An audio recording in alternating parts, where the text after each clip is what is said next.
మనం ఇప్పుడు కీర్తన గ్రంథము 107వ కీర్తన. 107వ కీర్తన బహు పరిచయమైనటువంటి కీర్తన.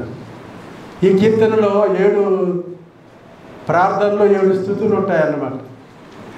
ఇశ్రాయేలు ప్రజలు వారు ఐగుప్తు నుంచి వస్తూ ఉన్నప్పుడు అరణ్య ప్రయాణంలో వారికి జరిగిన సంభవాలు ఒక్కొక్కటి మనకి ఇక్కడ అర్థమవుతూ ఉన్నాయి, చదువుతూ ఉంటే. కనుక వారు చేసిన 7 ప్రార్థనలు, ఆ ప్రార్థనకు వచ్చిన జవాబులు, ఆ తర్వాత వారు ప్రార్థించగా దొరికిన సహాయం కొరకు దేవునికి వారు కృతజ్ఞతలు చెల్లించారు. 7 కృతజ్ఞతలు అన్నమాట. అంటే సంపూర్ణం అన్నమాట.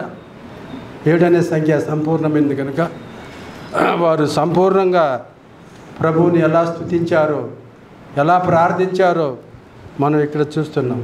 ఇక్కడ ప్రారంభ వచనంలో యెహోవా దయాళుడు, ఆయనకు కృతజ్ఞతాస్తుతులు చెల్లించుడి. దేవుని దయను గురించి ఆరాధనలో సోదరులు మనకు వినిపించారు.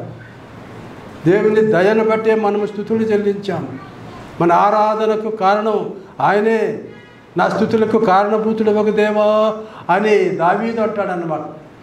మనము దేవుని స్తుతిస్తున్నామంటే, దేవుని సంకీర్తన చేస్తున్నామంటే దానికి కారణం ఆయనే. ఆయన గొప్ప ప్రేమ, ఆయన గొప్ప కృప. కనుక యెహోవా దయాళుడు. నిజముగా ఆయన కోపించితే ఎవరు ఆయన ఎదుట నిలవలేరు అన్నమాట. అందుకొరకే ఆయన దయ కలిగి ఉన్నాడు. ఆయన దయ కలిగిన వాడే కనుకనే తన యొక్క ప్రియులారా ఆ గొప్ప మహిమను మార్చుకొని కృపా సత్య సంపూర్ణుడుగా మన మధ్య నివసించడానికి 2000 సంవత్సరముల కిందట కన్య మరియ గర్భములో ఆయన రూపుదాల్చుకొని ప్రియులారా ఈ లోకములో అవతరించిన వాడు. కనుక ఒక గొప్ప సైంటిస్ట్ ఇలా అన్నాడు, అంతరిక్షానికి వెళ్ళిన ఒక సైంటిస్ట్, మేము ఈ చంద్రమండలానికి ఎక్కిపోయింది, అది అంత గొప్పదేం కాదు, గొప్పదే కానీ ఆ గొప్పదేం కాదు. అయితే మహోన్నతుడైనటువంటి ఆ దేవుని కుమారుడు ప్రభు అయిన క్రీస్తు ఈ భూలోకానికి దిగి వచ్చాడే, అదే గొప్పదని ఆయన 2000 సంవత్సరంలో 2nd టైం వెళ్ళినటువంటి ఆ సోదరుడు వారు చెప్పారన్నమాట. కనుక పిల్లరా యేసు ప్రభు ఈ లోకానికి మానవుడిగా దిగి వచ్చిన సంగతి అది ప్రపంచమంతటా పిల్లరా ఒక 4 రోజుల ముందుగానే నవంబర్ మాసం నుంచే పిల్లరా ఈ యొక్క సంతోష సమాధానాలు వారు పాటలు పాడుకుంటున్నారు, వాక్యాలు చెప్పుకుంటున్నారు. కనుక ఇంకా సమయం ఉన్నది కనుక ఆ వాక్య భాగం నేను తీసుకోలేదు. ఇప్పుడు మనము దేవుని యొక్క కృపను గురించి, ఆయన ప్రేమను గురించి ఇక్కడ మనము గుర్తు చేసుకుంటున్నాం. యెహోవా దయాళుడు, ఆయనకు కృతజ్ఞతాస్తుతులు చెల్లించుడి. ఆయన కృప నిత్యము ఉండును. ఆయన కృప ఎల్లప్పుడూ ఉంటుందన్నమాట. ఆనాడు ఇశ్రాయేలు ప్రజలకు ఉన్నది, నేడు నమ్మిన అన్యజనులమైన ఆయన ప్రజలు అన్యజనులమైనప్పటికీ నమ్ముకొని తన స్వజనులుగా మనల్ని చేర్చుకున్నాడు సొంత జనాంగంలో. కనుక ఆయన కృప అప్పుడు ఇప్పుడు ఎల్లప్పుడూ ఉంటుందని ఇక్కడ ఈ యొక్క కీర్తన యొక్క ముఖ్య అంశం. ఆయన కృప నిత్యముండును. యెహోవా విమోచించిన వారు ఆ మాట పలుకుదురుగాక. ఆరాధనలో మనము ఏ మాట పలికాము? స్తోత్రములైనా మీకు వందనాలు, మాకు రక్షణ ఇచ్చావు, మా పాపములను తీసివేసావు, మమ్మల్ని నీతిమంతులుగా చేసావు, మీకు కృతజ్ఞతలు, మీకు స్తోత్రములు, మీకు జిహ్వాఫలాలు అని ఆయనను మనం ఎంతగానో కొనియాడాం. మన స్తుతులకు, మన ఆరాధనకు పాత్రుడి ప్రభువైన క్రీస్తు ప్రియులారు. తండ్రి పంపగా ఈ లోకంలో ఆయనకి బాధలు, శ్రమలు, మరణము, అవమానం ఉన్నదని కూడా అన్నీ ఎరిగి ఆయన ఈ లోకానికి వచ్చాడు. ఎవరికైనా అపాయం జరుగుతుందంటే ఆ ప్రాంతానికే వెళ్ళరన్నమాట. అయితే యేసు ప్రభు చూడండి, మన రక్షణ కొరకు ఆయన దిగి వచ్చే సమయంలో ఎన్నో పరిస్థితులు ఎదుర్కొన్నాడు. ఆయనను చాలామంది తక్కువ చేసి మాట్లాడినా ఓర్చుకున్నాడు. మన కొరకు చేయవలసిన రక్షణ కార్యాన్ని, ఆ బలియాగాన్ని సంపూర్ణంగా ఆయన సిలువలో ఆయన చేసి ముగించి సమాప్తి అని చెప్పాడు. ఇంకా మనం రక్షించబడటానికి ఏ కార్యము చేయనక్కర్లేదు. కేవలం మనం ఆ కార్యమందు విశ్వాసం ఉంచితే అదే మనకు గొప్ప భాగ్యము, రక్షణ ఇస్తుందన్నమాట. కాబట్టి ప్రియులారా, ఇక్కడ రక్షణ పొందినటువంటి దేవుని ప్రజలు వారు ఈ మాట పలుకుతున్నారు, యెహోవా దయాళుడు. ఆయనకి ఎన్ని పేర్లైనా పెట్టుకోవచ్చు. ఆయన నామము వర్ణింప అసఖ్యము కానిది, ఎంతో గొప్పది. ఆయన నామాన్ని మనము వర్ణించలేము. అందుకొరకే ఈయన ఒక్క మాటలు యెహోవా దయాళుడు, ఆయనకు కృతజ్ఞతాస్తుతులు చెల్లించుడి. మన పట్ల దయ చూపినందుకు మనం ఏం చేద్దాం? కృతజ్ఞత చెల్లిస్తాం. అందుకొరకే రూతు ఆ బోయజు చూపిన ప్రేమకు, చేసిన సహాయాలకు, అయ్యా నేను ఎంతటి దానను, నా మీద నువ్వు దయ చూపావే అని ఆయనను బహుగా శ్లాఘించింది. కనుక అంతకంటే విశేషముగా మనకు బోయజు కంటే బలవంతుడు, మహాగణుడు, మహోన్నతుడు, నిత్య నివాసి ప్రభువైన క్రీస్తు మన పట్ల చూపిన ఆ ప్రేమకు ఏమి చెల్లించితే రుణము తీర్చగలము? కనుక ఆయనకు ఎల్లప్పుడూ కృతజ్ఞతలు చెల్లించాలి. అంతేకాకుండా వారు అరణ్యమందలి ఎడారి త్రోవను తిరుగులాడుచుండరి. ఇశ్రాయేలు ప్రజలు న్యాయముగా వారు ఐగుప్తు నుంచి వాళ్ళు అక్కడికి కనాను దేశానికి వెళ్ళాలంటే ఇంచుమించుగా 40 days సరిపోతాయంట. అట్లాంటిది వాళ్ళు 40 సంవత్సరాలు తిరిగారన్నమాట. వాళ్ళు సంపూర్ణంగా విధేయులైనంత వరకు వారి ఆత్మీయ స్థితికి తగినట్టుగా దేవుడు వారిని నడిపించాడనమాట. నివాసపురం ఏది వారికి దొరకకపోయానో, అరణ్యములో వారికి నివాసం లేదు, వారికి చెట్లే ఇల్లు, వారికి పొలాలు లేవు పండించుకోవడానికి. పరలోకం నుంచి మన్నా దేవుడు కురిపించాడు, పూరేళ్ళను రప్పించాడు. మాంసం కావాలంటే వారే కష్టము చేయలేదు, వ్యవసాయం చేయలేదు, పాడి పంటలు పండించలేదు. అయినా దివ్యమైనటువంటి ఆహారాన్ని వారు భుజించారు. వారికి నివాసపురము ఏది వారికి దొరకలేదు. అరణ్యంలో నివాసము ఏం దొరుకుతుంది? డేరాలు వేసుకుంటారు, మరలా అక్కడి నుంచి మరలా కదిలిపోతారు. అట్లా 40 సంవత్సరాలు. ఆ 40 సంవత్సరాల్లో చాలామంది మరణించినారు ప్రియులారు. అక్కడికి కనాను దేశానికి వెళ్ళింది 2 ప్రియులారు. తర్వాత అంటే పాతవారు, క్రొత్త వారు, వాళ్ళకి పుట్టిన పిల్లలు వారు వెళ్ళారు. కాలేబు, యెహోషువ, తర్వాత ఆ ఐగుప్తులో బయలుదేరినటువంటి వారి పిల్లలు వెళ్ళారు. అంతే, ఆ పెద్దలు వెళ్ళలేకపోయారు. వారు కష్టకాలమందు యెహోవాకు మొరపెట్టిరి. ప్రియులారా, మానవ జీవితంలో సుఖాలే ఎప్పుడు ఉండవు, కష్టాలు ఉంటాయి. కలిమి లేవులు, కష్ట సుఖాలు కావిడి కుండలు లాంటివి అన్నమాట. బ్యాలెన్స్డ్గా ఉంటాయి అన్నమాట. అదంతా ఇది కూడా అంతే. రాత్రి అంతా పగలు కూడా అంతే. నాకు ఎప్పుడు పగలే కావాలంటే నువ్వు పరలోకం వెళ్ళాల్సింది, అక్కడ ఉంటుంది. అక్కడ రాత్రి లేదు. ఎక్కడ? నువ్వు వెళ్ళే పరలోకంలో, మన ప్రభు ఉండేటువంటి ఆ స్వర్గలోకంలో రాత్రి లేదు. అక్కడ సముద్రము కూడా లేదు. సముద్రము లేని, రాత్రి లేని ఆ గొప్ప దివ్యమైనటువంటి పరలోకం నీ కొరకు, నా కొరకు ఎదురు చూస్తూ ఉంది. నా బిడ్డలు ఎప్పుడు వస్తారు అన్నట్టుగా. కనుక చూడండి ప్రియులారా, ఆకలి దప్పుల చేత వారి వారిలో సమస్యలను, ఆకలి దప్పిక లేని రాజ్యం పరలోక రాజ్యం. అక్కడ ఆకలి ఉండదు, అక్కడ దప్పిక ఉండదు, అక్కడ సూర్యుడు అక్కరలేదు. యేసు ప్రభువు మహిమే దివ్యమానంగా ప్రకాశిస్తుందంట. అది డిఫరెంట్గా ఉంటుంది. అది ఇక్కడ సూర్యుడు ఉంటాడు, పగలైనా కూడా సూర్యుడు ఒకసారి కనిపించడు. సూర్యుడే కనిపించే దేశం ఒకటి ఉంది.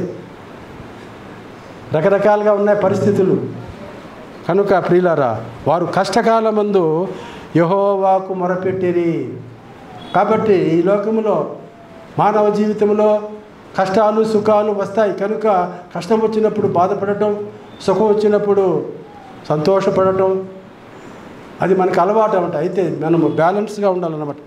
కష్టం వచ్చినప్పుడు కూడా కొంచెం మనోధైర్యం కలిగి ధైర్యంగా ఉండాలి. యోబు చూడండి, కష్టం వచ్చినప్పుడు నేను దేవుని వలన నేను ఎప్పుడు మేలే అనుభవించవలన కీడు అనుభవించడానికి తగదా?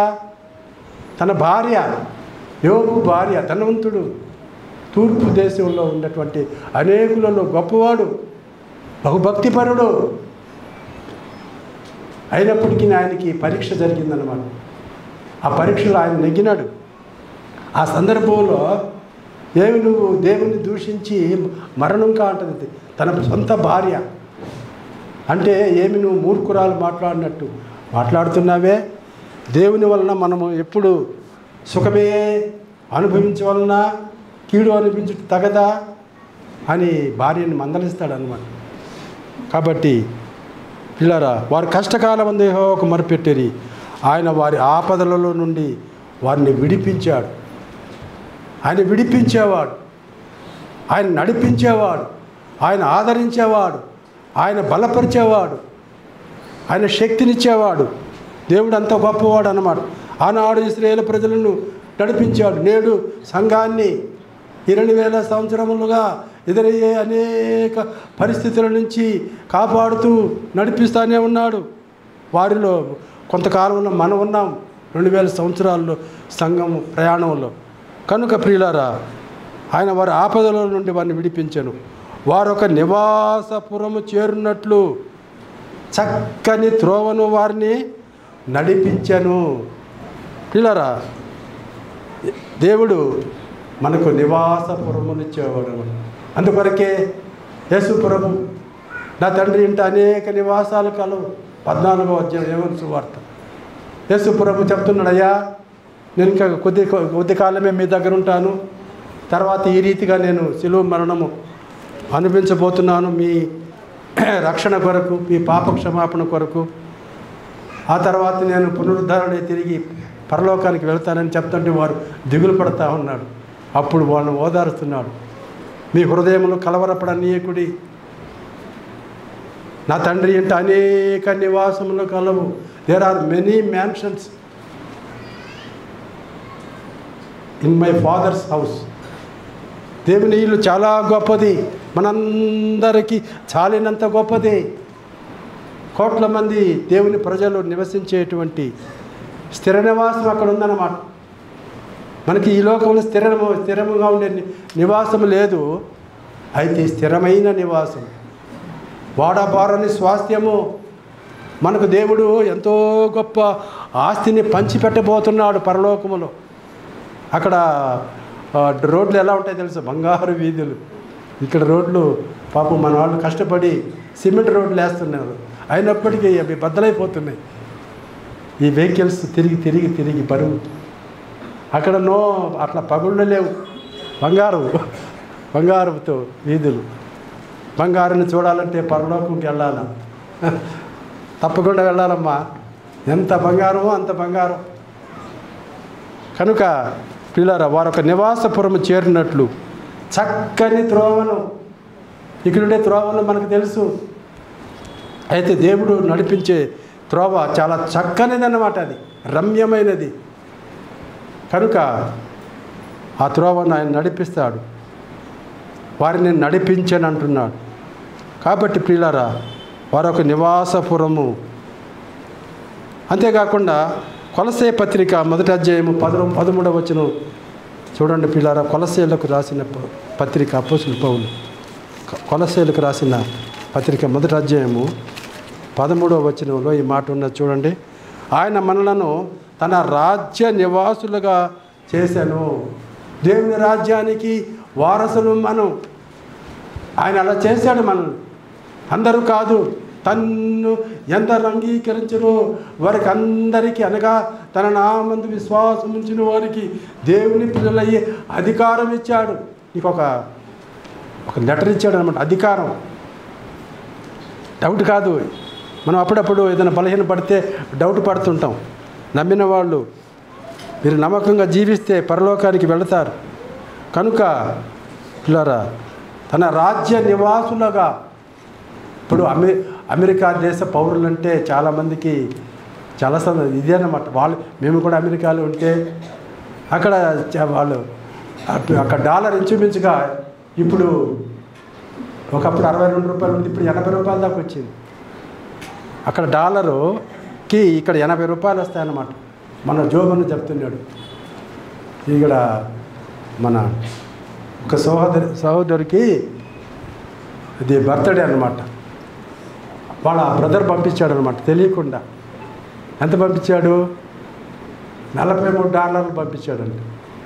$45 43 పంపిస్తే ఇక్కడ 40 మంది అంటే అవి ₹1,000 అయిపోయినాయి. 30,000 పైగా అందరూ తృప్తిగా భోంచేసి వెళ్ళారనమాట. కాబట్టి ప్రియులారా, అంతకంటే అసలు ఏ దేశం కూడా దానికి సరిపోదన్నమాట. కనుక వారొక నివాసపురము చేరున్నట్టు మన నివాసం, మనకు స్థిరమైన నివాసము ఇక్కడ లేదు. ఉండబో దాని కొరకు మనం సిద్ధపడుతున్నాం అంతే. మనం ఉండబోయేది పరలోకములో, మనము శాశ్వత కాలం ఉండబోతున్నాం. ఆ రాజ్యము కొరకు ఇప్పటి నుంచే మనం సిద్ధపడాలన్నమాట. అందుకొరకే 91వ కీర్తన 9వ వచనములో మోషే ఇలా అంటాడనమాట, మహోన్నతుడైన దేవుని నీకు నివాస స్థలముగా చేసుకుని ఉన్నావు. దేవుడే మనకు నివాస స్థలము. ఆ గొప్ప దేవుడు తన నమ్మిన బిడ్డలందరకు నివాసము సిద్ధపరిచినవాడు. తానే ఒక గొప్ప నివాసమై ఉన్నాడు.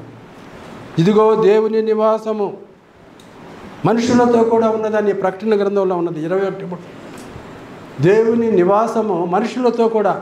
యేసు ప్రభు ఈ లోకంలో ఉన్నప్పుడు మనుషులతో కూడా 33 సంవత్సరం జీవించాడు. ఆయన దేవుని కుమారుడు, దేవుడు. అయితే మనుషులతో కూడా ఆయన నివసించి అనేకమైన కార్యాలు దేవుని సంపూర్ణముగా చూపెట్టినవాడు యేసు ప్రభు. పరలోకము ఉన్నదని చెప్పినవాడు యేసు ప్రభు. లేదు నీవు దేవునికి దూరమైతే నీకు నిత్య నరకాగ్ని కాచుకుని ఉన్నదని చెప్పినవాడు. పాతాళం ఉన్నదని ధనవంతుడు లాజరు కథలో మనం విన్నాం. వాడు ధనవంతుడే, అయితే దేవుని ఎరగనివాడు. పేద లాజరు ప్రియుల దేవుని నమ్మినవాడు, ఎరిగినవాడు. వాడు దేవదూతల చేత ఇద్దరు చనిపోయినారు. దేవదూతలు ఎవరు చనిపోతే వచ్చారు? లాజరు చనిపోతే వచ్చాడు. పరలోకానికి తీసుకుని వెళ్తాడు, పరదేశికి. ధనవంతుడు పాతాళానికి వెళ్ళిపోయినాడు. మన ఈ లోకంలో ధనం ఉండటం తప్పు కాదు, కానీ ఆ ధనం వలన గర్రపడి దేవుని ఎరగకుండా దేవునికి దూరమై శిక్ష తెచ్చుకోకూడదన్నమాట. ధనము కలిగి ఉండవచ్చు, కానీ ఆ ధనం వలన గర్వము మనకు రాకూడదు. ఇక ముందు ధనవంతులైన వారు ఈ లోకంలో కొంచెం పేదరికంలో ఉన్న మీ సోదరులకు, మీ సోదరీలకు, అనేకులకు సహాయపడండి. అందుకొరకే నీకు ఇచ్చాడు దేవుడు. కనుక ప్రియులారా, ఆయన మనల్ని తన రాజ్య నివాసులుగా ఆయన చేసినాడు. దేవుని రాజ్యము చాలా గొప్పది. ఆ రాజ్యాన్ని గురించి ఎంత చెప్పినా అది తక్కువే ప్రియులారా. కనుక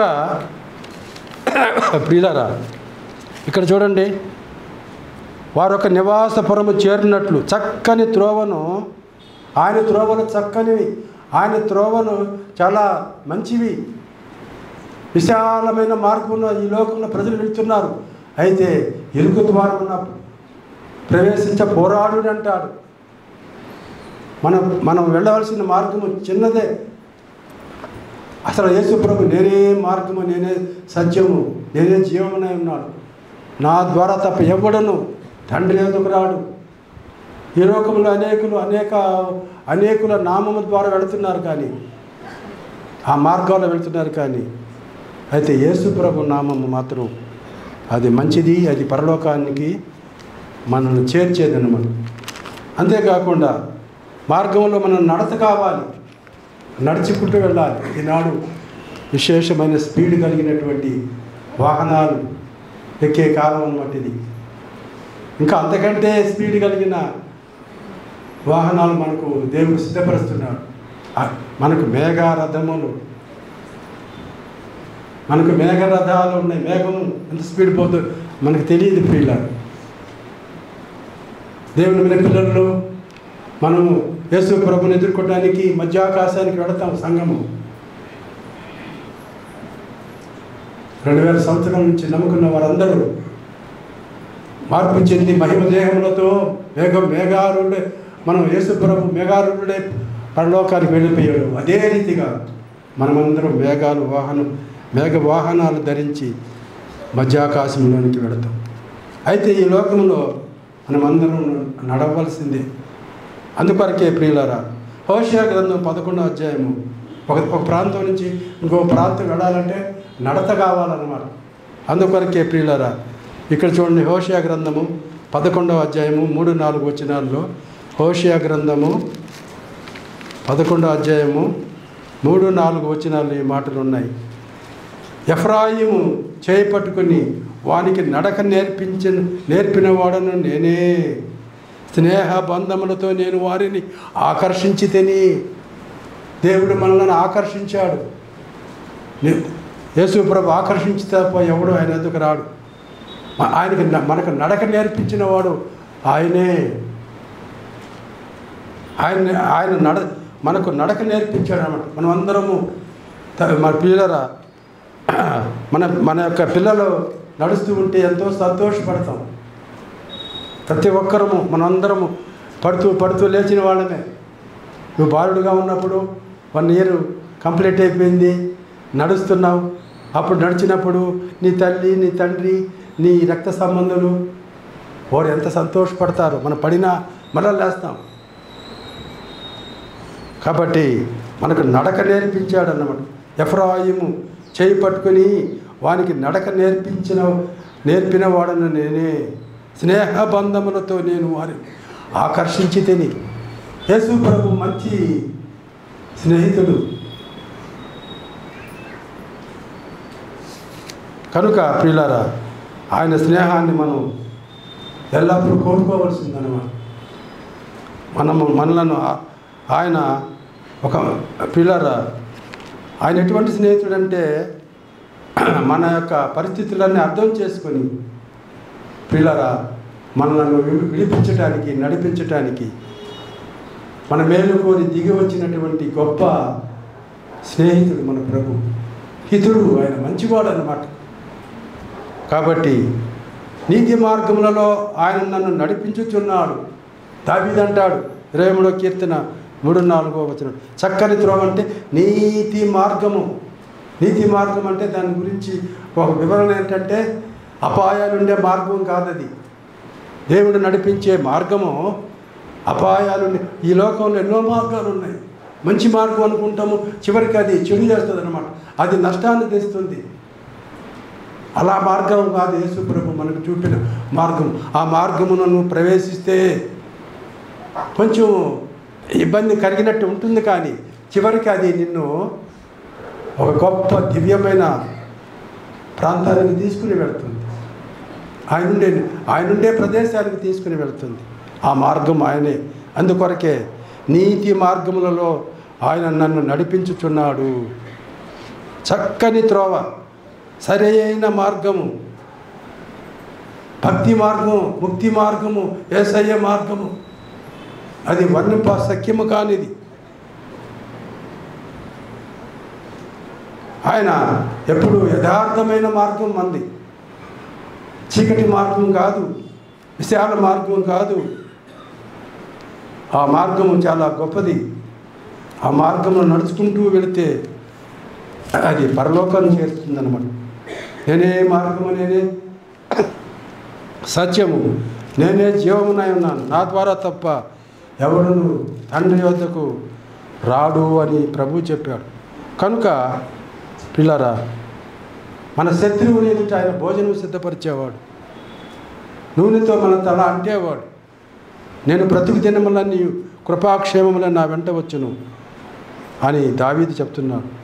కనుక పిల్లరా, మనం వెళ్ళే మార్గము అది నీతిమంతులు వెళ్ళే మార్గము. నీతి మార్గములలో ఆయన నన్ను నడిపించుచున్నాడు. నా ప్రాణములకు ఆయన సేద తీర్చుచున్నాడు. రెస్ట్, విశ్రాంతి.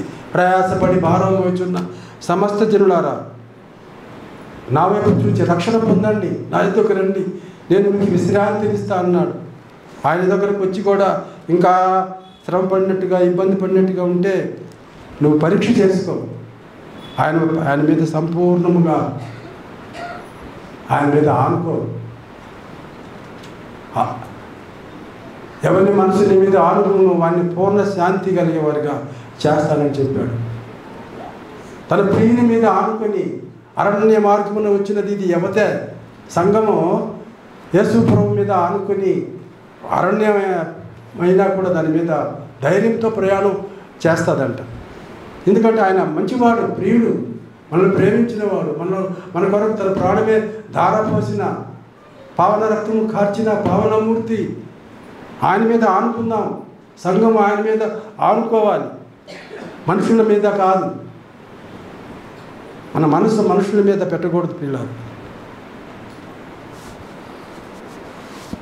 కనుక ప్రియులారా, ఈ 107వ కీర్తన చాలా మంచి కీర్తన. దేవుని ప్రజలు వారు ఏ రీతిగా ఈ లోకంలో వారు ప్రయాణించినప్పుడు పరిస్థితులు ఎలా వచ్చాయో అవన్నిటిలో వారు విజయాన్ని పొంది వారు దీవెన పొందినట్టుగా చూస్తున్నారు. వారి కష్టకాలం మందు యెహోవాకు మొరపెట్టారు అంటున్నారు. వారికి సహాయుడు లేకపోయాను, కష్టకాలం మందు యెహోవాకు మొరపెట్టారు. తర్వాత వారిని విడిపించాడని 7 సార్లు ఇక్కడ రాయబడింది అనమాట. తన వాక్కును పంపి వారిని బాగు చేశాను. అరణ్యంలో హాస్పిటల్స్ ఉన్నాయా? డాక్టర్ ఉన్నాడా? వాళ్ళకి వచ్చిన వ్యాధులు బాధల్లో దేవుడే తన వాక్కు చేత వారిని బాగు చేశారు. కనుక చాలామంది దేవుని వాక్యం చదువుకుంటూ ఉంటే ఆరోగ్యవంతులైనట్టుగా నేను ఒక పుస్తకంలో చదివాను. దేవుని వాక్యం చదివినా ధన్యమే, వినుడి ద్వారా విశ్వాసం వస్తుంది. ఎందుకయ్యా మనం వినాలి అని మీరు అనుకోవచ్చు. కేవలం చదువుకుంటే చాలదా? అది చదివితే మంచిది, ఇంకా వింటే ఇంకా మంచిది. వినుడి ద్వారా విశ్వాసం వస్తుంది. ఒక 10 సార్లు విన్నామనుకో, అది మనకు కంఠోపాఠంగా ఇది ఉంటుంది. ఒక పాట ఉంది, 10 సార్లు వింటే మనకు దాని స్టైల్ అంతా పట్టేస్తారనమాట. కనుక ప్రియులారా, మనము ఆయన వాక్కును పంపి ఆయన మనల్ని బాగు చేసేవాడు. దేవుని వాక్యము మనకి ఎంతైనా అవసరం ప్రియులారా. ఆయన వాక్యముతో మన హృదయాలు నింపుకోమంటాడు. కొలసే పత్రికలో 3వ అధ్యాయము 16వ వచనం చూడండి ప్రియులారా. దేవుని వాక్యముతో మనం ఏం చేయాలా? మన హృదయాలు నింపుకోవాలి. 16వ వచనం చూడండి.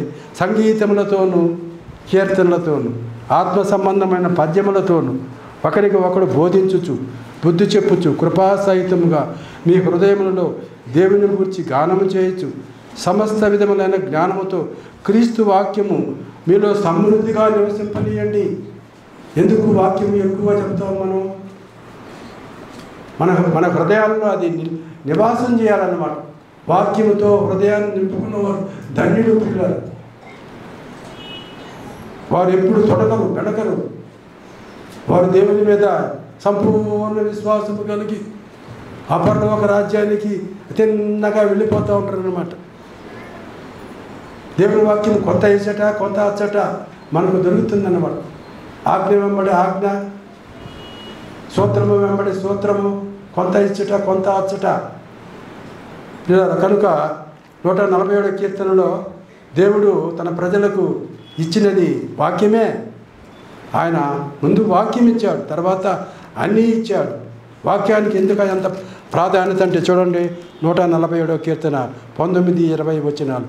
ఆయన తన వాక్యము యాకోబునకు తెలియచేశాను, తన కట్టడలను తన న్యాయ విధులను ఇశ్రాయేలునకు తెలియజేశాను. ఏ జనమునకు ఇలాగూ చేసి ఉండలేదు. ఆయన న్యాయ విధులు వారికి తెలియకే ఉన్నవి. యెహోవాను స్తుతించండి. దేవుని వాక్యాన్ని బట్టి దేవుని స్తుతించాల. దేవుని గొప్ప కార్యాలను బట్టి దేవుని కొనియాడాల. దేవుని ప్రేమను బట్టి దేవుని శ్లాఘించాలా. అందువరకే నా ప్రాణమా యెహోవాను సన్నిధించుము, ఆయన చేసిన ఉపకారములలో దేనిని మరువకుమని దావీదు తన హృదయాన్ని మేల్కొల్పుతాడనమాట. తన సితారాను మేల్కొల్పుతాడు. అందరికన్నా లేచి రాజు ఆయన, ఎన్నో బాధ్యతలు ఉన్నాయి, అయినా దేవుని స్తుతించకుండా మానడు. స్తుతించకుండా మానలేము మనం. కనుక ప్రియులారా, వాక్యం ఎంతో గొప్పది. తన వాక్కును పంపి ఆయన బాగు చేశాడు. అరణ్యంలో ఏమి సదుపాయాలు ఉన్నాయి వాళ్ళకి, దేవుడు తన వాక్కును పంపి ఆ ఇరుకులో, ఇబ్బందుల్లో, వ్యాధి బాధల్లో ఉన్న తన ప్రజలకు ఆరోగ్యము కలుగు చేసిన వాడు దేవుడు. దేవుని వాక్యము అంత గొప్పదన్నమాట. అది బాధలలో నెమ్మదినిచ్చేది దేవుని వాక్యము. అపరంజి కంటే మిన్న అయినది దేవుని వాక్యము. వెండి బంగారు నాణ్యములు దొరికిన దానికంటే ఎక్కువ సంతోషము. మనకు వాక్యం అంటే పట్టి మనకు అంత గొప్పగా ఎంచము. అందుకొరకే మనము దాని దీవెనను మనం పొందలేకపోతున్నాం. అది లక్షల రూపాయల విలువ కంటే ఎక్కువ విలువ కలిగిందన్నమాట.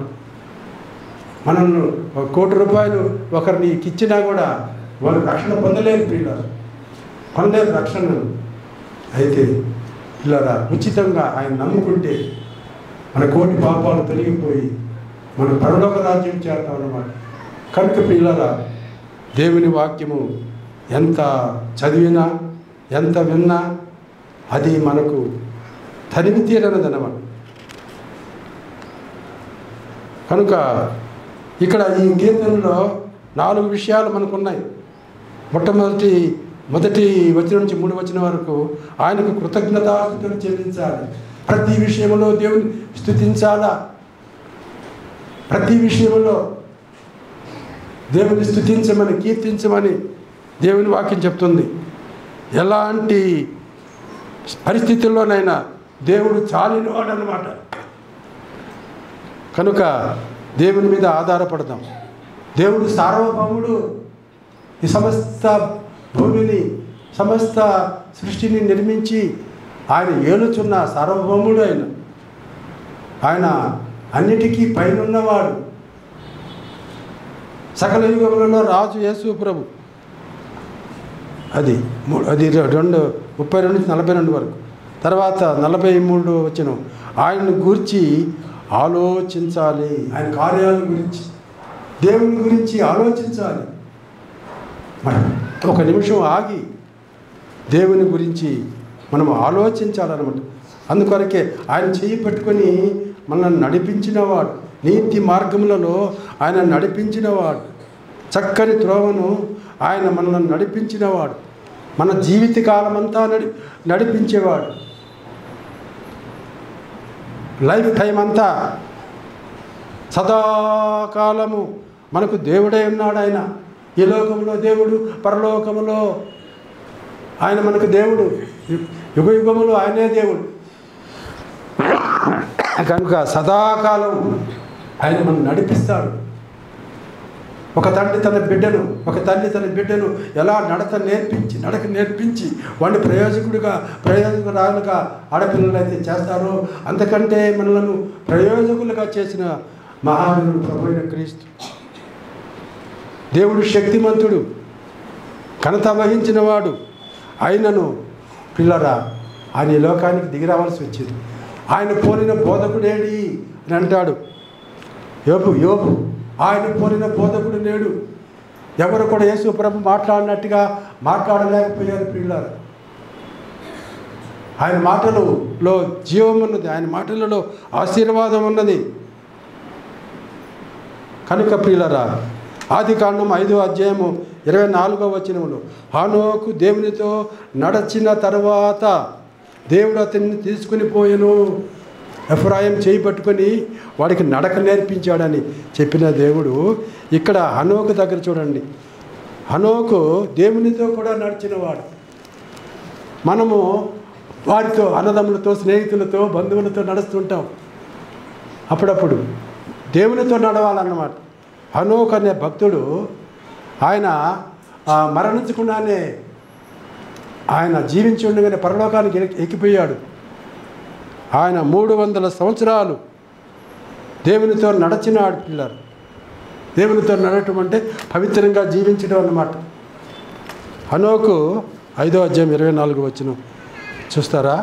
హనోకు దేవునితో నడిచిన తర్వాత 23లో హనోకు దినములన్నీ 365 ఏండ్లు. హనోకు దేవునితో నడిచిన తర్వాత దేవుడు అతన్ని తీసుకుని పోయిన కనుక అతడు లేకపోయాను.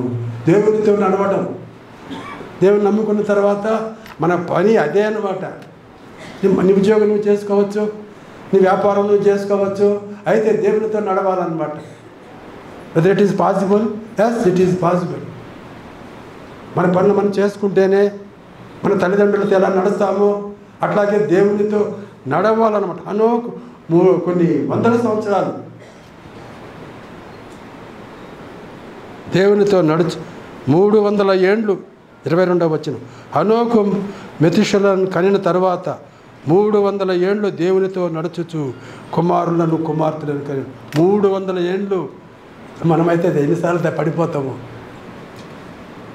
హనోకు 300 సంవత్సరాలు, ఎంతో ఎంతో దీర్ఘకాలం. 300 సంవత్సరాలు అంటే వాటిలో 1/3 వంతు అంటే 1 వంతు కూడా మనం 100 సంవత్సరాలు కూడా బతికిన వాళ్ళు లేరు.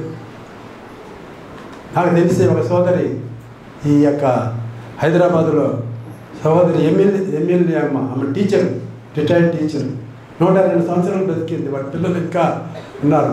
ఆయనకి 90 ఏళ్ళు పెద్ద కుమారునికి, చిన్న కుమారునికి 70 ఏళ్ళు, 102 సంవత్సరాలు. అంతకంటే ఇంకో జీవించలేరు ఇప్పుడు మానవులు. కనుక జీవించేది ముఖ్యం కాదు. ఆయన 360 సంవత్సరాలు బ్రతికినాడు. కానీ 365 సంవత్సరాలు అయితే 65 సంవత్సరాలు దేవునికి ఇష్టంగా లేడు. 300 సంవత్సరాలు, 65 కంటే 5 అంతలు, 300 సంవత్సరాలు దేవునితో నడిచాడు అన్నమాట. మన నడత ఎవరితో? మంచి వారితో నడిస్తే మనము మంచిగా ఉంటాం. మన దేవుడు మంచివాడు కనుక ఆయనతో నడుస్తున్నాం. కనుక హనోకు 300 సంవత్సరాలు దేవునితో నడిచాడు. ఆయనకి ఇష్టడుగా ఉన్నాడు. ఆయన చెప్పినట్టు నడుచుకున్నాడు. కనుకనే దేవుడు అతన్ని తీసుకుని పోయాను ఈ దుష్ట లోకములో. తర్వాత జలప్రళయం వస్తుంది అన్నమాట. నోవహు కాలం తర్వాత నోవహు మనవడు అనమాట. ఆ కాలంలో జలప్రళయం వస్తుంది. దాన్ని చూడకుండానే అట్లాగే సంఘం కూడా ఈ 7 ఏళ్ళ శ్రమలు రాకముందే నువ్వు నేను సంఘంలో ఉన్న మనమందరము అది మధ్యాకాశానికి ఎక్కిపోతాం అన్నమాట. అది సాదృశ్యంగా అక్కడ చూపెడుతుంది. అంతేకాకుండా చూడండి పిల్లారా, ఆదికాండం 6:9 నడవడం అనేది మనం ఇక్కడ చూస్తున్నాం. ఆదికాండము 6:9 కూడా ఈ మాట ఉన్నది. చూడండి బైబిల్. నోవహు వంశావళి ఇదే. నోవహు నీతిపరుడును తన తరము వారిలో నిందారహితుడై ఉండెను. నోవహు దేవునితో కూడా నడచినవాడు. మన నడత దేవునితో, స్నేహితులతో కాదు, ఇరుగుపోని వారితో కాదు, తల్లిదండ్రులతోనే కాదు, దేవునితో నడవాలన్నమాట. నడుస్తున్నామా? దేవుడు మనకు చక్కని త్రోవను మనం నడిపిస్తాడు. మనకు ఒక నివాస పురము మనం చేరుస్తాడు అన్నమాట. ఈ లోకంలో ఉండే మిద్దెల మేడలే మీరు ఇవి శాశ్వతమని అనుకోవద్దు. ఇవి కొత్త కాలమే ఉంటాయి. తర్వాత మనం చూడని, మనం ఎరగనటువంటి ప్రాంతానికి వెళతాం. అక్కడ నివాసాలు ఎక్కడ మనకు ఎవరు సిద్ధపరుస్తాడు? దేవుడే సిద్ధపరుస్తాడు. అందుకొరకు నా తండ్రి ఏంట అనేక నివాసములు కలవు, లేని ఎడల మీతో చెప్పుదును, నేను మీకు స్థలం సిద్ధపరచి వెళుచున్నాను, లేని ఎడల మీతో చెప్పుదును. మనందరికీ స్థలాలు ఉన్నాయి, మనందరికీ నివాసాలు ఉన్నాయి. మనం ఆయనతో కూడా ఉండబోతున్నాం. ఆకలి దప్పులు లేని ఆనంద రాజ్యములో కలకాలము ఆయనతో ఉండబోతున్నాం. కనుక ప్రియులరా, ఎన్నో మేలులు చేసేవాడు దేవుడు. మన జీవితకాలం అంతా ఎన్నో ఉపకారములు చేసేవాడు. అందుకొరకే ఇక్కడ సంపూర్ణమైన ప్రార్థన, సంపూర్ణమైన కృతజ్ఞత అని ఈ యొక్క కీర్తనకు, ఇది చాలా మంచి కీర్తన అని దేవుని ప్రజలు దీని గురించి వ్రాస్తున్నారన్నమాట. కనుక ప్రియులారా, ఈ కీర్తన చాలా గొప్పది. ఇక్కడ దేవునితో నడవడం అనేది మనం చూస్తున్నాం. ఎఫ్రాయిముకు నడక నేర్పిన వాడును నేనే. నేర్పాడా నీకు నడక? లేక నువ్వే నడుస్తున్నావా?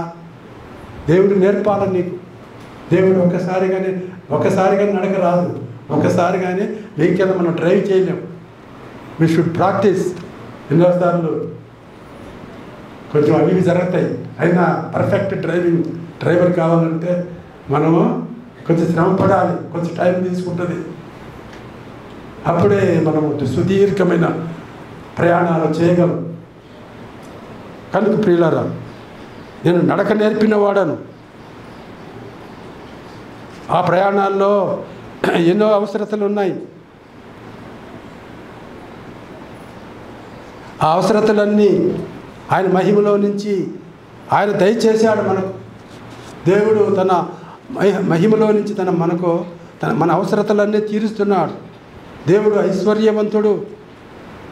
వర్షమునకు తండ్రి ఆయన.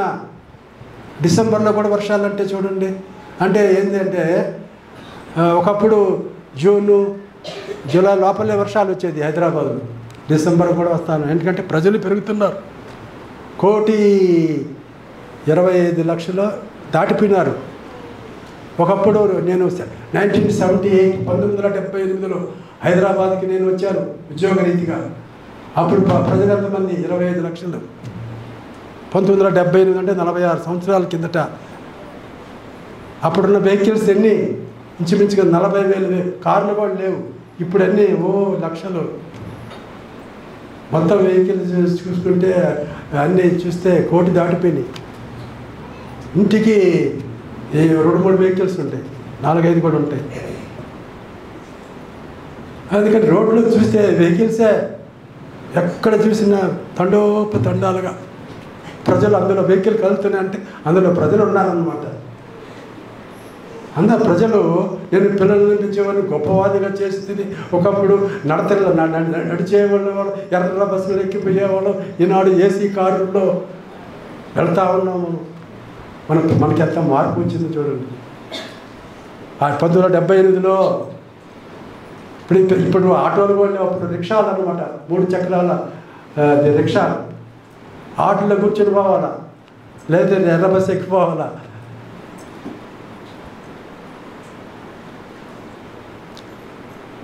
కాబట్టి ఎంతో మార్పు అన్నమాట. మనకు నడక నేర్పించిన వాడు ఆయనే.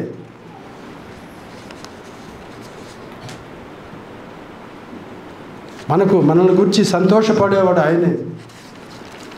మనకు తోడుగా ఉండేవాడు ఆయనే. ఆ నడక నేర్చుకునే సందర్భంలో తల్లిదండ్రులు తోడుగా ఉంటారన్నమాట. ఎక్కడ పడిపోతాడో నా కుమారుడు, ఎక్కడ పడిపోతుందో నా కుమార్తె అని వాళ్ళు అలా ఉంటారనమాట. చూస్తూ ఉంటారు. ఆ పడిపోయే సమయంలో వచ్చి మనల్ని కాపాడతారనమాట. అట్లాగే దేవుడు. మనమందరం ఆయన పిల్లలము. మనము ఎవరు కూడా ఆయనకు వేరుగా మనం జన్మించిన వారం కాదు. దేవుడు ఆయాస కాలాలలో మనలను ఈ లోకంలో ఒక్కొక్క కుటుంబంలో మనల్ని వారికి పిల్లలుగా ఇచ్చాడు, పెంచాడు, పెద్దవారిగా చేశారు. అయితే ఈనాడు ప్రజలు దేవునికి విరోధముగా జీవిస్తున్నారు. దేవుడు లేనట్టుగా బ్రతుకుతున్నారు. ఉన్నావా లేవని పాటలు పాడుతున్నారు. దేవుడు ఉన్నాడు. ఆయన శాశ్వతుడైన దేవుడు. ఆయన మంచివాడు. అందుకొరకే యెహోవా దయాళుడు అని రుచి చూచి ఉన్నాడలా. మనకు తెలుసు రుచి. దేవుడు ఎంత మంచివాడు మనకు రుచి తెలుసు. నమ్మిన వారికి తెలియదు. దేవుని మంచితనం అంతా ఆయన చూపెట్టడానికి యేసు ప్రభు నరరూపం ధరించి ఈ లోకానికి వచ్చాడు. వచ్చి ఆయన అనేక మంచి కార్యాలు ఈ లోకంలో చేశాడు. కనుక యెహోవా దయాళుడు. ఆయనకు కృతజ్ఞతాస్తుతులు చెల్లించుడి. ఆయన కృప నిత్యము ఉండును. దేవుడు ఒకరోజు మంచిగా ఉండి ఇంకొక రోజు మంచిగా లేకపోవటం అట్లా అది అసంభవం. దేవుడు ఎప్పుడు ఒకవేళ కోపగిస్తాడు అప్పుడప్పుడు నువ్వు ఏదైనా తప్పు చేస్తే, అంతేగాని దేవుడు దయాళుడే, కనికరము కలిగిన వాడే, మంచివాడే.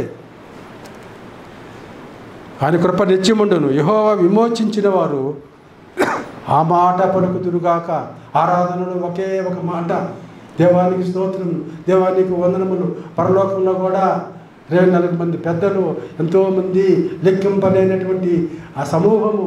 దేవా మా రక్షణకై నీకు స్తోత్రములు. పరలోకంలో వినబడే మాట ఏంది? ఇంకా వేరే మాటలు కాదు. అయ్యా నాకు ఈ లోకంలో చాలా ఆస్తి ఉండింది, వాళ్ళకంటే వీళ్ళకంటే, అది కాదు అయ్యి. అసలు ఆ మాటలే వినబడవు అక్కడ. దేవా నా రక్షణకై నీకు స్తోత్రములు. చూడండి 7వ అధ్యాయంలో ప్రకటన గ్రంథం 7వ అధ్యాయం 10వ వచనం. ప్రకటన గ్రంథం 7వ అధ్యాయం 10వ వచనం చూడండి. ప్రకటన గ్రంథం 7వ అధ్యాయం 10వ వచనం. సింహాసనాసీనుడైన ఆ దేవునికిని గొర్రెపిల్లకును మా రక్షణకై స్తోత్రమని మహాశబ్దముతో ఎలుగెత్తి చెప్పిన ఒకే ఒక మాట పరలోకం వినబడేది. Thanks thanks thanks. దేనికి? For my salvation. నా రక్షణకై. ఆ రక్షణ ఎప్పుడూ నిలిచిపోయి ఉండేది. అది మనకి నిలిచి ఉంటుంది ఆ రక్షణ. దేవుడిచ్చిన రక్షణ ఈ రోజు రేపు అయ్యేది కాదు. యుగ యుగములు ఆయన ఉన్నంతకాలం ఆయన ఇచ్చే రక్షణ మనకు తోడుగా ఉంటుందన్నమాట. కనుక పిల్లారా శబ్దంతో ఎలుగెత్తి చెప్పారు, మా రక్షణకై స్తోత్రములు. మనమందరం రక్షణ పొందినటువంటి దేవుని ప్రజలము, సహోదరులము, సహోదరులము. మనందరిని ఆయన రక్షించాడు. నానా దేశముల నుండి ఆయన పోగు చేశాడు. మనల్ని పోగు చేశాడు. ఏ ప్రాంతానికి చెందిన వారమో మనందరినీ ఒక సంఘములో తన ప్రజలుగా, తన బిడ్డలుగా ఆయన పెంచుతున్నాడు. ఒకరోజు ఆయన రాజ్యానికి తీసుకుని వెళ్తాడు. కనుకనే ఆ మాట పలుకుతురుగాక. ఏ మాట? దేవానికి వందనాలు, దేవానికి కృతజ్ఞత, దేవానికి స్తోత్రములు, మా రక్షణకై స్తోత్రములు. ఆయన మనకు మేలు చేసినవాడు, మన పట్ల దయ చూపినవాడు, కృప చూపినవాడు, మన కొరకే తన కుమారుని ఈ లోకానికి పంపినవాడు. వారు అరణ్యములో ఎడారి త్రోవను తిరుగులాడుతుంటారు. మన ఈ లోకంలో అటు ఇటు మానవులు తిరుగుతున్నారు. ఒకరు అక్కడికి వెళ్తాడు, మళ్ళీ ఇక్కడికి వస్తాడు. ఇదే మన ప్రయాణాలు. తిరుగుతూ ఉన్నాం అన్నమాట. నివాసపురం ఏది వారికి దొరకకపోయాను. అరణ్యములు ఆకలి దప్పుల చేత వారి ప్రాణము వారిలో సమస్యలను. ఎన్నిసార్లు ఆకలిగా ఉన్నాం, ఆకలికి పోర్చుకోలేము మనం 3 సార్లు, ఇంకా అంతకంటే ఎక్కువ.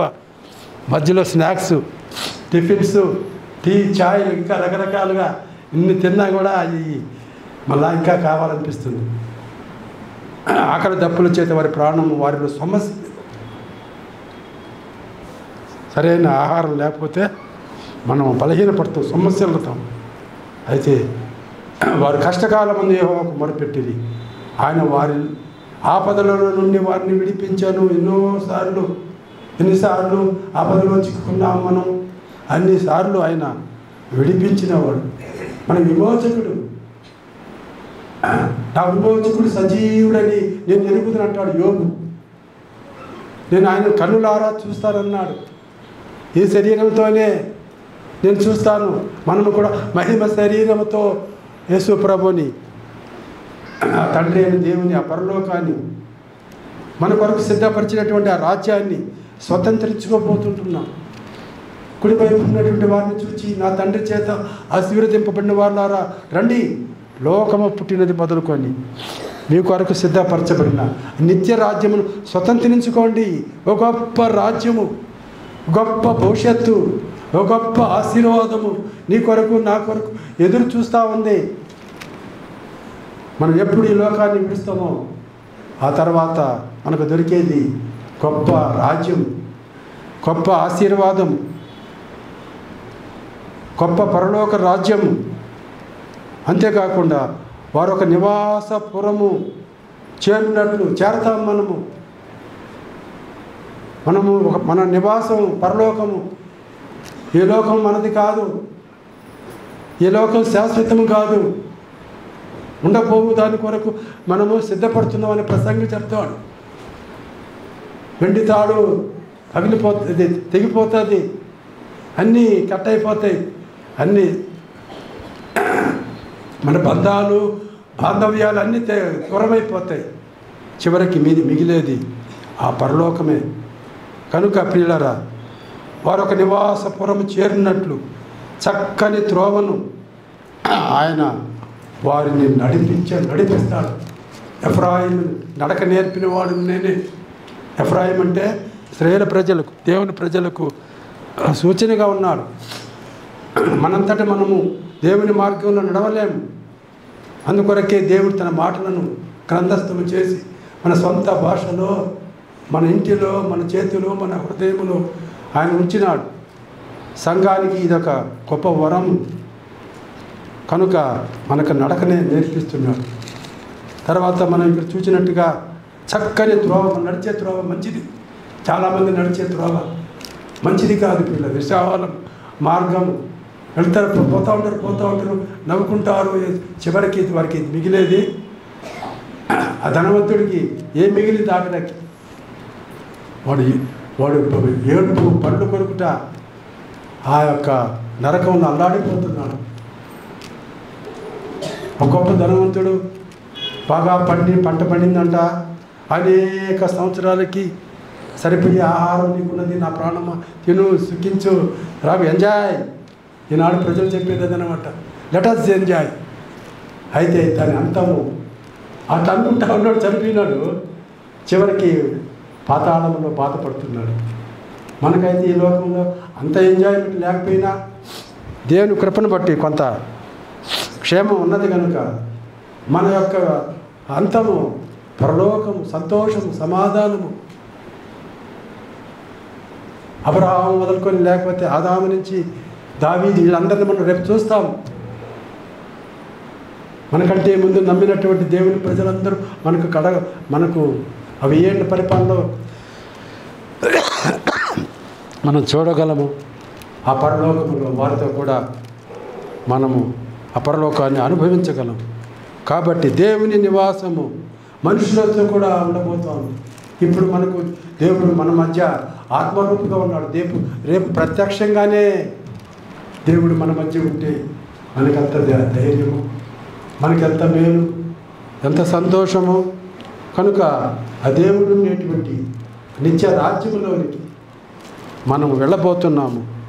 కనుక మనకు ఇంకా ఎంతో కాలం పట్టదు. త్వరగానే ప్రభు అయిన దేవుడు ఆయన త్వరగా యేసు ప్రభు రాబోతున్నాడు.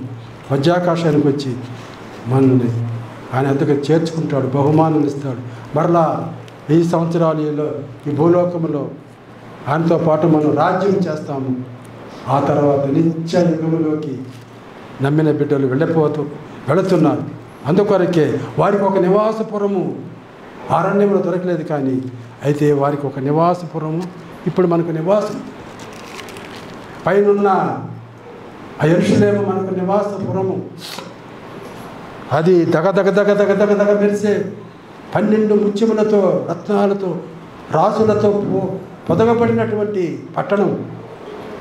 అక్కడ ఆకలి లేదు, దప్పిక లేదు, అక్కడ ముసలితనము లేదు, చావు లేదు. కనుక అటువంటి రాజ్యాన్ని ఎప్పుడు ఆశ. ఇప్పుడు ఒక మంచి ఉద్యోగం వస్తుందంటే ఆ యొక్క సోదరుడికి కానీ సోదరికి కానీ ఎన్ని కలలు కంటారు. ఇక నాకేమీ దిగులే లేదు. నా లైఫ్ టైం అంతా నేను బాగా నా జీవితాన్ని అనుభవిస్తానని ఎట్లా సంతోషపడతాడు. అలాగే దేవుని రాజ్యం నాకు ఒకటి ఎదురు చూస్తుంది. దేవుడు నన్ను ప్రేమించి నాకు ఇవ్వబోతున్నాడు. ఆయన ఈ లోకంలో ఆయన చక్కని త్రోవ, ఆయనే మార్గము, ఆయనే సత్యము, ఆయనే జీవము. ఆయన మనం నడిపిస్తాడు ఆ పరలోకంలో చేరేంత వరకు. అక్కడ మనం ఆయనతో కూడా ఆనందించే వరకు మనల్ని విడువడు, ఎడబాయుడు. అందుకొరకే ఎఫ్రాయిం చేపట్టుకొని వానికి నడక నేర్పించిన వాడు నేనే. ఈ బిడ్డకు ఇవి నడక నేర్పించలేదా? నీ బిడ్డే నడక నేర్చుకున్నాడా? లేదు, ఎవరో ఒకరు నేర్పించాలి. దేవుడు మనకు నేర్పిస్తున్నాడు తన దాసుల ద్వారా, తన మాటల ద్వారా. దేవుని మాటలలో అది దీవెన ఉన్నది, ఆశీర్వాదం ఉన్నది, ఆనందం ఉన్నది. మనకు ఆయన సహాయం చేసేవాడు, అద్భుతములు చేసేవాడు దేవుడు. కనుక ప్రియులారా, వారు కోరిన రేవుకు వారిని నడిపించిననుంది. 107వ కీర్తన 30 వచనం చూడండి. వారు కోరిన రేవునకు నీవు కోరిన ఆ పరలోకం నీకు ఇచ్చేవాడు దేవుడే. నువ్వు పరలోకం కోరుకున్నావు కదమ్మా సోదరుడా సోదరి. ఆ పరలోకాన్ని నీ సొంతం చేయబోతున్నాడు దేవుడు. దానికి ఎంతో సమయం పట్టదు.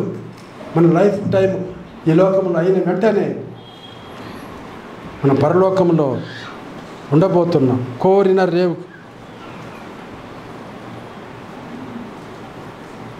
కనుకనే దేవుడు ఇక్కడ ఈ కీర్తనకి ఏం పేరు పెట్టారంటే కొంతమంది దైవజనులు 7 ప్రార్థనలు 7 స్తుతులు అంటే సంపూర్ణ అనమాట. ఎన్నిసార్లు అయినా మనం దేవుని సహాయం కొరకు ప్రార్థించవచ్చు. దేవుడు సహాయం చేస్తాడు. అప్పుడు ఎంత ప్రార్థించి దేవుని ద్వారా సహాయం పొందావు అంత ఎక్కువగా దేవుని మేలుడు తలపోసుకుంటూ కృతజ్ఞతలు మనం చెల్లిస్తామన్నాం. కాబట్టి దేవుడు మనకు తోడుగా ఉండేవాడు. ఆయన పేరు ఇమ్మానుయేలు. ఆయన పేరు ఆశ్చర్యకరుడు, ఆలోచనకర్త, బలవంతుడైన దేవుడు, నిత్యుడకు తండ్రి, సమాధానకర్తకు అధిపతి అని ఆయనకు పేరు పెట్టబడు. యేసు ప్రభుకి ఎన్నో పేర్లు, ఎన్నో కిరీటాలు.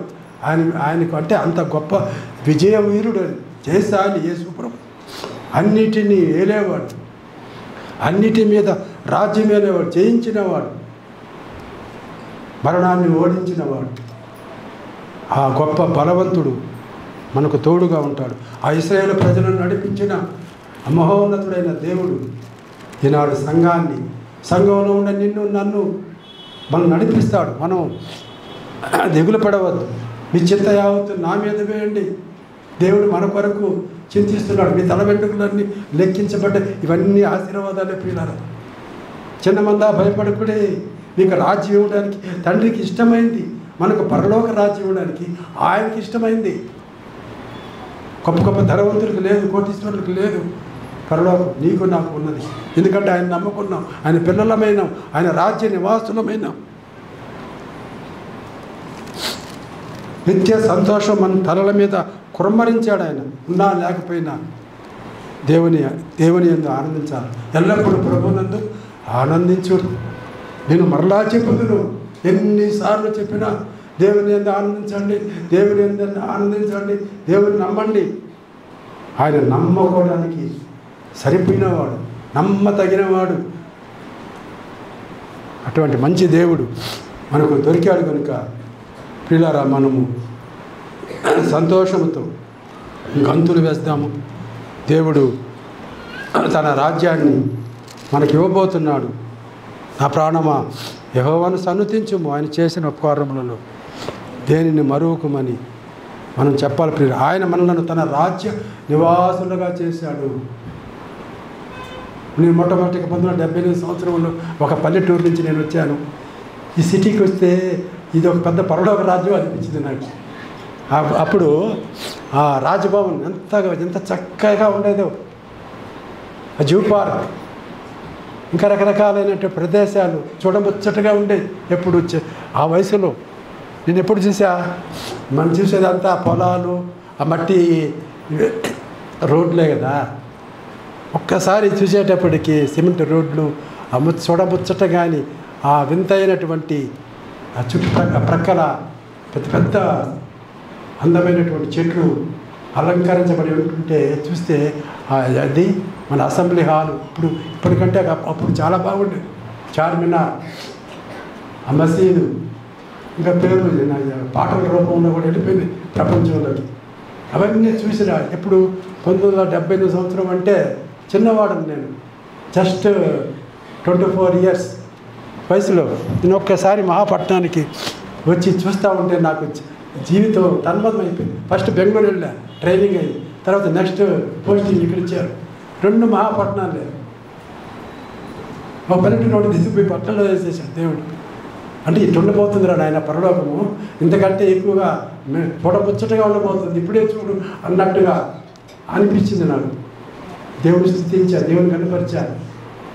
ఇప్పటికి నేను ప్రభువు నమ్ముకొని 50 సంవత్సరాలు దాటిపోయినాయి. నమ్మకంగా ఉన్నాను. కనుక ప్రియులారా, సమయం దగ్గరకు వచ్చింది మనకు. మనం వెళ్ళిపోదాము ప్రార్థన చేసి.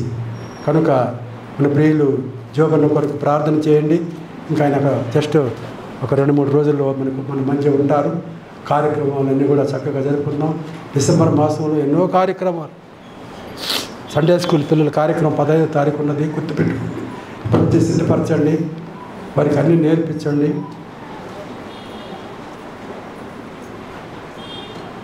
కాబట్టి ఎంతసేపు చెప్పుకున్నా ఇంతే కనుక తన వాక్కును పంపి వారిని బాగు చే దేవుని వాక్యము బాగు చేసేది. రాగా వాళ్ళ తండ్రి గారికి తన వాక్కుని పంపి దేవుడే బాగు చేయాలి పిల్లలు. ఆయన లేని వాటిని ఉన్నట్టుగా పిలిచేవాడు. ఆయన మనకు నిత్య సంతోషాలు మన జీవితంలో కుమ్మరించేవాడు. ఆయనే మనకు తోడుగా ఉండేవాడు. ఆయన ఇమ్మానుయేలు అయిన పేరు కలిగినవాడు. ఆ దేవుడు మనకు తోడుగా ఉండాలని, మన జీవితాలన్నిటిని, అందరి జీవితాలు ధన్యం చేయాలని నేను కోరుకుంటూ ముగిస్తున్నాను. ప్రార్థన చేసి మనము ముగించుకుందాం.